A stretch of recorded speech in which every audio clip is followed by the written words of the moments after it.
નમસ્કાર. અમરેલી જિલ્લાના બગસરામાં senior citizen માટે વિશેષ કાર્યક્રમો યોજાયા. બગસરાના બાલ કેળવણી મંદિર ખાતે છેલ્લા 3 વર્ષથી ચાલી રહેલી આ સંસ્થા સાથે હાલમાં 130 સભ્યો જોડાયેલા છે. અહીં દર મહિને મીટિંગ તેમજ રાત્રિના સમૂહ ભોજન જેવા કાર્યક્રમો યોજાતા રહ્યા છે. આ કાર્યક્રમમાં સંગીત સંધ્યાનું આયોજન કરવામાં આવ્યું હતું, જેમાં હાજર સિનિયર સિટીઝન સંગીતની રસધારામાં તરબોળ થઈ ગયા. કાર્યક્રમની શરૂઆત બાલ કેળવણી મંદિરના વ્યવસ્થાપક દેવચંદ સાવલિયાએ કરી હતી. આ સંસ્થામાં સભ્યોના જન્મદિવસની પણ ધામધૂમપૂર્વક ઉજવણી કરવામાં આવે છે. સભ્યોમાં ભાવનાત્મક ઉત્સાહ અને આનંદ જોવા મળ્યો. વધુ સમાચાર માટે જોડાયેલા રહો. RP Gujarat news, Rajkot.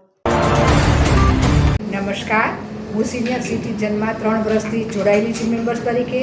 અને આ સિનિયર સિટીઝન ગ્રુપ સામાજિક કાર્યો, સંગીતના કાર્યક્રમો, આરોગ્ય તપાસ જેવા અનેક કાર્ય કરી રહી છે, જેમાં જે લોકો નિવૃત્ત થઈ અને નિવૃત્ત જીવન ગાળી રહ્યા છે પણ એને આનંદ મળે અને પોતાનો સમય પ્રવૃત્તિમય બનાવે, એ હેતુ આ સિનિયર સિટીઝનનો છે.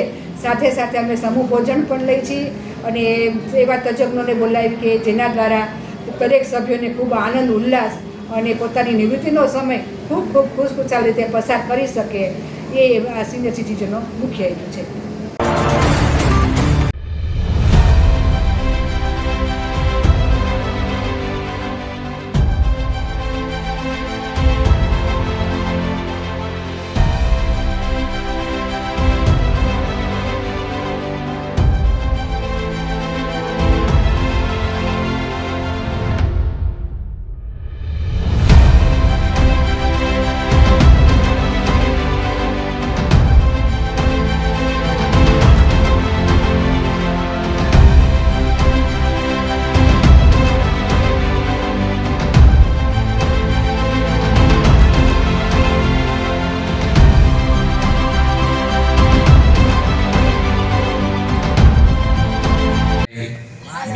ઉપસ્થિતિ છે.